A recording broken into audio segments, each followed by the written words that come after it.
Hello student, welcome. बघा, आज आपण पाहणार आहे इलेक्ट्रोकेमिस्ट्रीचा आणखी एक पॉइंट जो 12 क्लास मधला एक चॅप्टर आहे इलेक्ट्रोकेमिस्ट्री. त्याचा आणखी एक पॉइंट आहे जो असणार आहे आपला relation between the Gibbs energy and potential of cell. Relation between Gibbs energy and potential of cell. आता सर्वात प्रथम हे first of all we will बघा, आता आपण पाहणार आहे तेव्हा गिब्स एनर्जी म्हणजे काय. सो सिंपल मध्ये आता आपण ऑलरेडी केमिकल थर्मोडायनामिक मध्ये एक गोष्ट स्टडी केली होती. जसं आता delta G equals to delta H minus T into delta S. Okay, हे जे काही डेल्टा जी ने रिप्रेझेंट केली आहे, जी ने रिप्रेझेंट केली जाते Gibbs energy. Okay, and delta G means that is a change in a Gibbs energy equals to delta H, that is the delta H means that is our point, that is the enthalpy. H stand for enthalpy, G stand for Gibbs energy,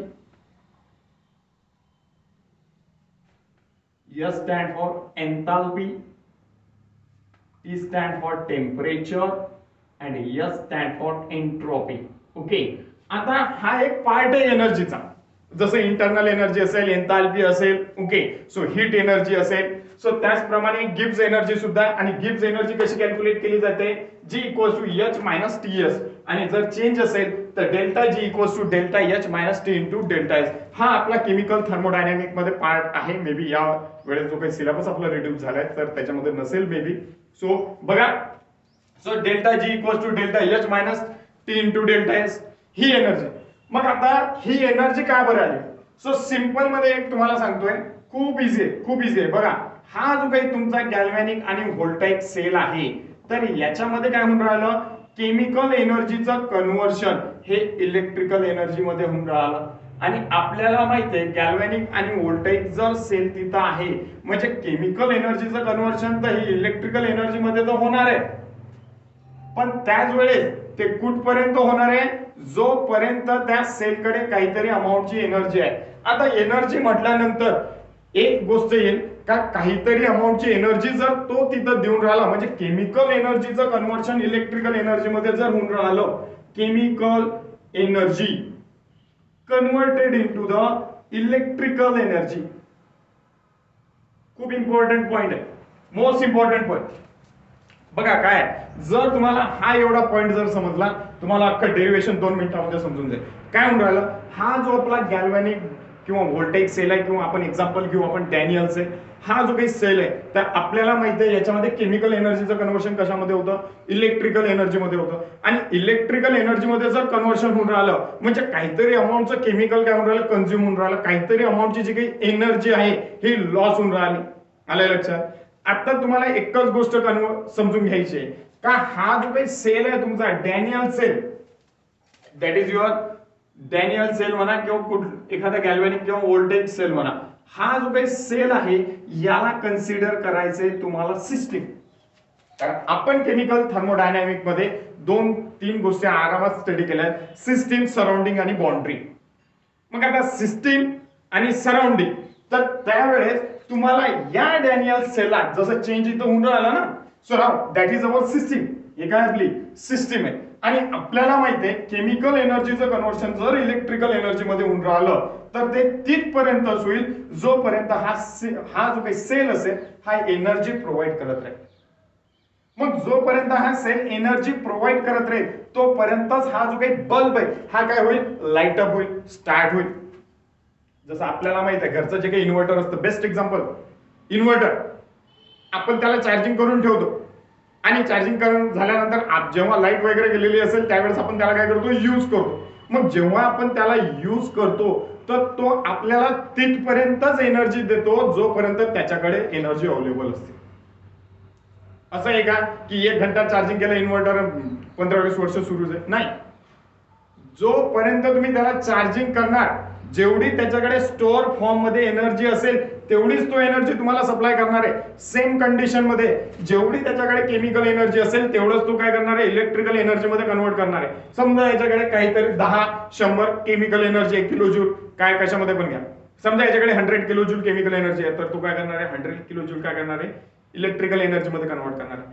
पण त्या 100 kilo joule chemical energy किंवा electrical energy जी काही त्या सेलकडे आहे त्यापैकी तुम्ही फक्त use केली आहे 10 किंवा 15. म्हणजे आता त्या सेलकडे 85 किंवा 90 किलो जूल अमाऊंटची एनर्जी काय असणार आहे, स्टोअर फॉर्म मध्ये असेल. सो नाव तीच एनर्जी आपल्याला पाहायचं आहे. ऍक्च्युली गिब्स एनर्जी जी असते ही एक्सटेन्सिव्ह प्रॉपर्टी असते.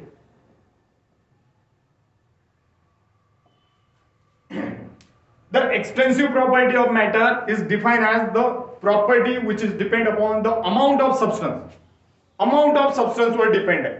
Okay, so Gibbs energy is depend upon the amount of substance. तुमच्याकडे किती केमिकल आहे त्याच्यावरती ही गिब्स एनर्जी डिपेंड आहे. बट आता जी काही गिब्स एनर्जी आपण पाहणार आहे, सो हे जे काही गिब्स एनर्जीचं रिलेशन आहे, तर हे रिलेशन कशासाठी यूज करायचं आहे, आपल्याला वर्क मध्ये यूज करायचं आहे. ते कसं करणार आहे बघा. आता हा जो काही तुमचा सेल आहे, हा आहे तुमचा डॅनियल सेल. याला काय म्हटलं जातं, डॅनियल सेल. याच्यामधून तुम्ही काय केलं, काहीतरी केमिकल एनर्जीचं कन्व्हर्शन इलेक्ट्रिकल एनर्जी मध्ये करून राहिले. मोस्ट इम्पॉर्टंट पॉइंट आता सुरू झालाय आपला. सो हा जो काही सेल आहे, तर या सेल मधून केमिकल एनर्जीचं कन्व्हर्शन कशामध्ये होऊन राहिलं, इलेक्ट्रिकल एनर्जी मध्ये.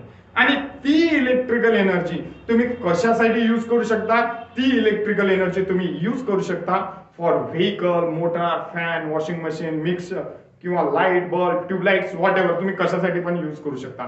म्हणजे आता तेवढ्या प्रमाणात काय झालं, सिस्टीम कडून वर्क झालं. कोणाकडे झालं, सराउंडिंग कडे. Most important point, that is our system. Me already सांगितलंय तुम्हाला. हे डॅनियल सेल काय सध्या आपला सिस्टीम आहे ना. सो याने काय केलं, केमिकल एनर्जीचं कन्व्हर्शन इलेक्ट्रिकल एनर्जी मध्ये केलं. आणि नाव हे जे काही इलेक्ट्रिकल एनर्जी आहे, ही इलेक्ट्रिकल एनर्जी आपण कशासाठी यूज केली, काहीतरी आपल्याला एक्सटर्नल वर्क करायचंय त्याच्यासाठी. आता खूप साऱ्या ठिकाणी आपण इलेक्ट्रिकल एनर्जी यूज करू शकतो. म्हणजे आपल्या सिस्टीमची काहीतरी एनर्जी कमी झाली, म्हणजे आपल्या सिस्टीमची जी काही एनर्जी आहे, आपल्याला माहिती आहे वर्क आणि एनर्जीचं एक चांगलं रिलेशन आहे. सो ना हे जे काही एनर्जी आहे, तर या एनर्जी, हे जे काही आपली सिस्टीम आहे, तर या सिस्टीमने काहीतरी वर्क केलंय. हा बल्ब लाईट अप केलाय, तिथं जी काही मोटार असेल तिला स्टार्ट केलंय, किंवा मिक्सर असेल, वॉशिंग मशीन असेल, ट्यूबलाइट असेल, त्याला स्टार्ट केलं. म्हणजे त्या सिस्टीमने काहीतरी वर्क केलंय. मग हे वर्क कसं आहे, तर हे वर्क या तऱ्हेने आहे. W equals to NFE cell. खूप इम्पॉर्टंट आहे. Work max by the system. Electrical work हे पोटेन्शियल ऑफ सेल साठी एक न्यू इक्वेशन असतो. W max equals to NFE naught cell. But we also know that. आता हे आहे काय नेमकं, N is the number of electron, F is the charge on 1 mole electron, आणि E is the potential of cell. खूप important आहे. मग आता W equals to NFE naught cell. आता होतं काय, कन्सिडर करा हा जो एक बल्ब आहे, हा आपल्याला पेटवायचा आहे फॉर 1 आवर. एका तासासाठी आपल्याला काय करायचं आहे, तो लाईट अप करायचा आहे. पण होतं काय, so work maximum equals to number of electron into F Faraday constant into potential of cell. या सेलचं जेवढं पोटेन्शियल असेल, 1 volt, 2 volt, 10 volt, 15 volt, whatever, so तेवढं पोटेन्शियल इंटू नंबर ऑफ, म्हणजे एका इलेक्ट्रॉन, म्हणजे 1 मोल इलेक्ट्रॉन वरती charge किती असतो, तर आपल्याला माहिती आहे दॅट इज 96,500. ऍक्च्युअली ते 96,472 व्हॅल्यू येते.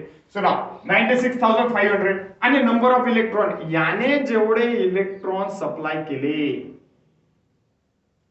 या सेलने जेवढे इलेक्ट्रॉन सप्लाय केले तेवढे इलेक्ट्रॉन, त्यांच्यावरचा चार्ज, आणि या सेलचं पोटेन्शियल काय, जेवढं जास्त पोटेन्शियल असेल तेवढं जास्त तो काय करणार आहे, इलेक्ट्रिकल वर्क करणार आहे, केमिकल एनर्जीला इलेक्ट्रिसिटी मध्ये कन्वर्ट करणार आहे. जसं आपल्याला माहिती आहे, छोटासा जर सेल असेल तर त्याच्यावरती आपण 1 किंवा 2 वॅटचाच लाईट लावू शकतो. 100 वॅट, 200 वॅट लाईट लावू नाही शकत. आलंय लक्षात. म्हणजे त्या सेलचं ते पोटेन्शियल पाहिजे. जेवढं जास्त पोटेन्शियल तेवढं जास्त काय होईल, तुमचं वर्क होईल. आणि तेवढं जास्त जर त्या सिस्टीम कडून वर्क होणार आहे, म्हणजे तेवढी जास्त त्याची एनर्जी काय होईल, लूज होणार आहे किंवा कमी होणार आहे. So now W max equals to NFE cell, म्हणजे potential of a cell. But we also know that एक आणखी इक्वेशन होता. हे जे काही इक्वेशन्स आहेत, W equals to minus delta G. Work किती होणार आहे, जेवढी त्याची गिब्स एनर्जी कमी होईल, जेवढी पोटेन्शियल सेलची गिब्स एनर्जी कमी होईल, तेवढंच त्याचं वर्क होईल ना. आता याच्याकडे मी ऑलरेडी सांगितलंय की काहीतरी 100 किलो जूलच्या अमाऊंटची एनर्जी आहे. पण याने काय केलं, 1 आवर 2 आवर साठी एखादा लाईट काय केला, एखादा बल्ब काय केला, लाईट अप केला. आता त्याने जर एखादा बल्ब लाईट अप केलाय म्हणजे त्याने त्याच्या जोडची जी काही एनर्जी होती ही काय केली आहे, डिस्ट्रॉय केली आहे. म्हणजे त्याच्या सिस्टीम मधून त्या सिस्टीमने काहीतरी वर्क केलंय आणि ते सराउंडिंग मध्ये गेलाय. सो वर्क किती केलंय सिस्टीमने तुमच्या, जेवढी त्याची गिब्स एनर्जी कमी होणार. मग गिब्स एनर्जी कमी होणार तर एक रिलेशन मिळतं delta G equals to N F E cell. आपल्याला माहिती आहे पहिलं इक्वेशन काय म्हणतं आपल्याला, so work max equals to n f e cell, potential of a cell. So now delta minus delta g equals to n f e cell. आणि याला मी असे लिहू शकतो, जर मला गिब्स एनर्जी पॉझिटिव्ह मध्ये लागत असेल तर मी याला असं सुद्धा लिहू शकतो. So now change in a Gibbs energy equals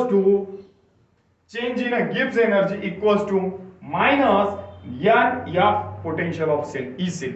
मग आपल्याला माहिती आहे n is the number of electrons in particular reaction. त्या सेलची जे काही रिएक्शन असेल रेडॉक्स रिएक्शन किंवा नेट सेल रिएक्शन त्याच्यामध्ये नंबर ऑफ इलेक्ट्रॉन्स किती आहेत, charge on one mole electron, Faraday's constant. Okay, and potential of a cell, त्या सेलचं जेवढं पोटेन्शियल असेल, जेवढं जास्त पोटेन्शियल असेल, जेवढे जास्त इलेक्ट्रॉन चेंज होतील तेवढी गिब्स एनर्जी त्याची काय होणार आहे, कमी होणार आहे. आपल्याला माहित आहे याचं जर पोटेन्शियल असेल 1.1 व्होल्ट तर हा कमी एनर्जी देईल आणि याचं जर पोटेन्शियल असेल 9.9 व्होल्ट तेव्हा हा काय करणार आहे, जास्त एनर्जी तुम्हाला प्रोव्हाइड करणार आहे. Okay, so now that is our relation. But we also know that याच्यावरून आपण आणखी एक याला जर रिअरेंज केलं, मला जर potential of a cell calculate करायचं काम पडलं, मी काय करणार आहे, potential of a cell equals to minus that is delta G divided by N F. आणि या मायनस साइनला मी सेंटरला घेऊ शकतो कारण आपल्याला माहिती आहे या नवीन इक्वेशन थ्रू आपण काय काढू शकतो, potential of a cell. So now that is equation. So we can calculate the potential of cell at normal temperature pressure, at normal condition. But if we want to calculate the potential of cell in a standard condition, we also know that the standard condition are 1 molar concentration, 1 atm pressure, and temperature is 298 Kelvin. So now that is our standard condition. ह्या ज्या काही तीन condition आहेत that is our standard condition. ह्या काय आहेत आपल्या standard condition आहे, ह्या काय आहेत आपल्या स्टँडर्ड कंडिशन्स आहेत. So now 1 molar concentration, 1 atm pressure and 298 kelvin temperature. मग आता हे जे काही तुमची गिब्स फ्री एनर्जी आहे ही तर हे तुमची एनटीपी ला आहे, नॉर्मल टेम्परेचर प्रेशरला. But if we want to standard temperature pressure, standard condition, so त्यावेळेस काय होणार आहे, minus delta G not equals to N F E not cell. कारण आपलं पोटेन्शियल ऑफ सेल हे सुद्धा स्टँडर्ड कंडिशनलाच असायला पाहिजे. मग स्टँडर्ड कंडिशन म्हणजे काय, इथं 1 मोलर कन्संट्रेशन असेल दोघांचं पण. जसं हा जर झिंकचा रॉड पाहिला तर हे ZnSO4 चं सोल्युशन असेल डॅनियल सेल मध्ये, आणि हा जर Cu चा रॉड असेल तर हे CuSO4 चं सोल्युशन असेल ज्याचं कन्संट्रेशन असेल 1 molar. So now what we get that is delta G equals to minus NF E naught cell. हे झालं तुमचं स्टँडर्ड कंडिशन साठी आणि याच्यावरच तुम्ही कॅल्क्युलेट करू शकता potential of a cell at a standard condition equals to minus delta G naught divided by NF. हे एक इक्वेशन. सो वी कॅन कॅल्क्युलेट आपण कॅल्क्युलेट करू शकतो potential of cell equals to minus delta G naught divided by NF. Okay, मग हे तर इथपर्यंतच झालं. म्हणजे हे झालं तुमचं रिलेशन गिव्स energy and potential of cell. But now another equation for you that is how to calculate. And आणखी एक पॉइंट वाढवतो तिथं, हे पुन्हा एकदा 2 मिनिटांमध्ये रिवाइज करतो. सिंपल आहे, जेवढा तो सेल जास्त वेळ इलेक्ट्रिसिटी देईल तेवढी त्याची एनर्जी काय होईल, कमी होऊन जाईल. मग तेवढी जर त्याची एनर्जी कमी झाली तर याचं रिलेशन काय, कारण जेवढा जास्त वेळ तो सेल वर्क करेल इलेक्ट्रिसिटी देईल तेवढी त्याने काय केलं, वर्क केलं. आलंय का लक्षात, कारण मोटर तेवढा वेळ फिरली, बल्ब लाईट अप तेवढा टाइम झाला. आलाय लक्षात. सो नाउ जर त्याची एनर्जी कमी होत असेल तर आपल्याला माहित आहे गिब्स एनर्जी कॅल्क्युलेट केली जाते delta H minus T into delta S. But आपल्याला माहित आहे जर त्याची एनर्जी कमी होऊन राहिली म्हणजे त्याने काहीतरी वर्क केलं. आलाय लक्षात. जेवढं वर्क केलं तेवढी त्याची एनर्जी काय कमी होणार आहे. आलाय लक्षात. म्हणून एक रिलेशन असतं W equals to minus delta G. मग त्याने जर वर्क केलं तर हे वर्क कसं काढायचं, वर्क मॅक्सिमम. त्याने वर्क किती केलं, जर आपण याला रिव्हर्सिबल करंटने फ्लो केलं तर ती एका बाजूने इलेक्ट्रॉन येत राहते, आपण जबरदस्ती इलेक्ट्रॉन टाकतच राहू. आलं का लक्षात? सो जेव्हा त्या दुसऱ्या बाजूने इलेक्ट्रॉन येतील ते वर्क मॅक्सिमम असेल. सो वर्क मॅक्सिमम म्हणजे काय, जेवढं सेलचं पोटेन्शियल असेल तेवढं तो काय करणार आहे, इलेक्ट्रॉन द्यायचा प्रयत्न करेल. So now number of Faraday that is the charge on one mole electron, N is the number of electron. So याच्यावरून तेवढं वर्क काय होईल, मॅक्सिमम होईल. But W equals to minus delta G. So put the value, replace W max equals to minus delta G. So what we get, minus delta G equals to NF E naught cell, NTP line, normal temperature pressure line. And now if we rearranging this equation, so what we get potential of cell equals to minus delta G divided by NF. Okay, so now next, in a standard condition, so standard condition we also know that 1 molar concentration, 1 atm pressure, 298 Kelvin temperature. So now that is our standard condition for the system. And if it is standard condition, so what we get standard potential of cell equals to minus delta G change in a Gibbs energy at standard condition divided by NF. So now that is our equation. But we also know that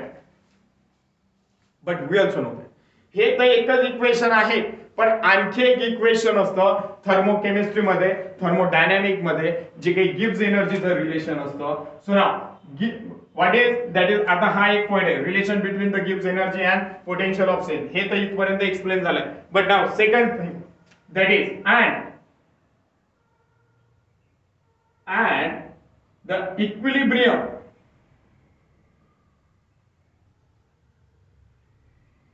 constant and the equilibrium constant.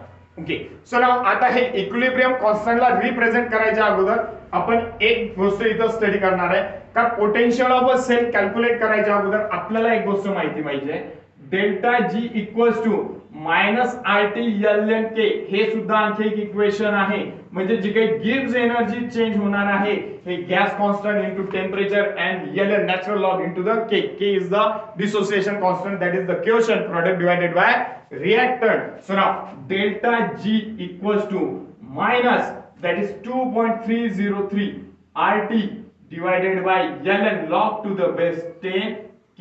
K is the product divided by reactant. So delta G equals to minus 2.303 RT, that is log to the base 10 concentration of product divided by concentration of reactant.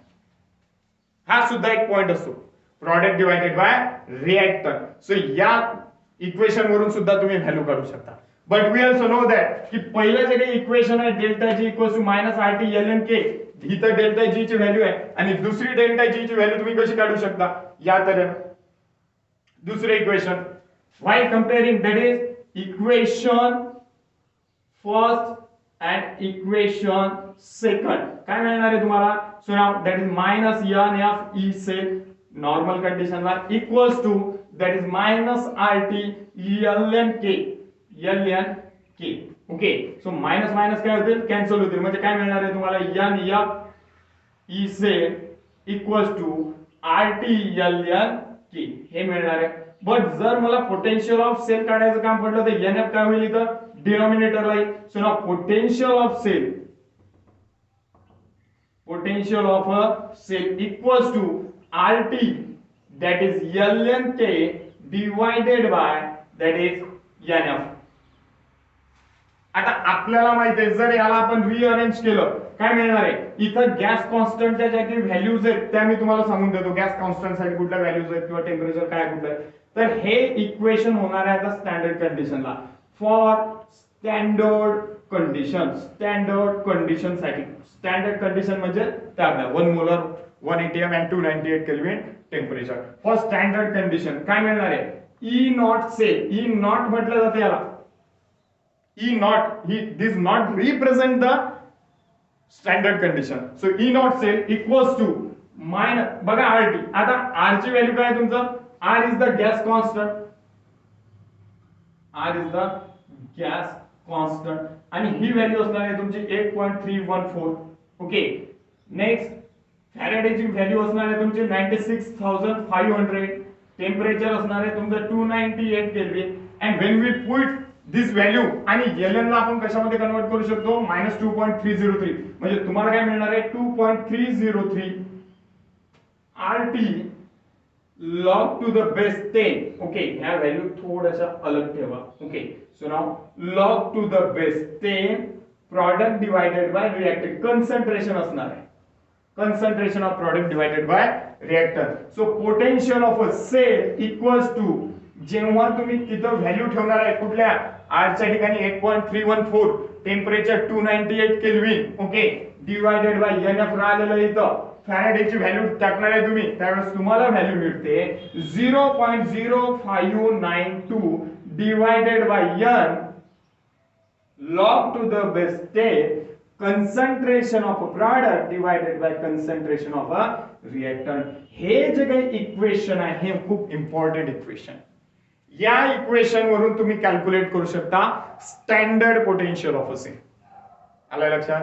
हे equation, this equation which is helpful to calculate the standard potential of a cell as well as this equation, कुठलं हे वाला, हे equation सुद्धा तुम्हाला काय देऊ शकतो, we can calculate the standard potential of cell at normal condition. हे नॉर्मल कंडिशन साठी आहे, हे स्टँडर्ड कंडिशन साठी आहे. So now that is our relation. The equilibrium constant that is K, equilibrium constant which is represented by K. K याला असंही म्हणू शकता, K is the quotient. पाहिला आपण K equals to Q, जो काही प्रीवियस व्हिडिओ होता आपला क्वोशंट नॉस्ट इक्वेशन मध्ये, आलं का लक्षात? सो नाउ नॉस्ट इक्वेशन काय होतं बघा, रिवाइज करा. That is potential of cell equals to the potential of cell equals to the standard potential of a cell minus that is RT ln Q, that is Q काय होतं तिथं quotient होतं, आलं का लक्षात? आणि त्याला डिवाइडेड बाय काय होतं NF. ओके, सो नाउ या करा standard potential of cell minus equals to 0.0592 divided by N log to the base 10 product divided by reactor. हे सर्व कशासाठी? तर हे फक्त potential of a cell calculate करण्यासाठी. ओके, स्टँडर्ड कंडिशनला म्हणा, नॉर्मल कंडिशनला म्हणा.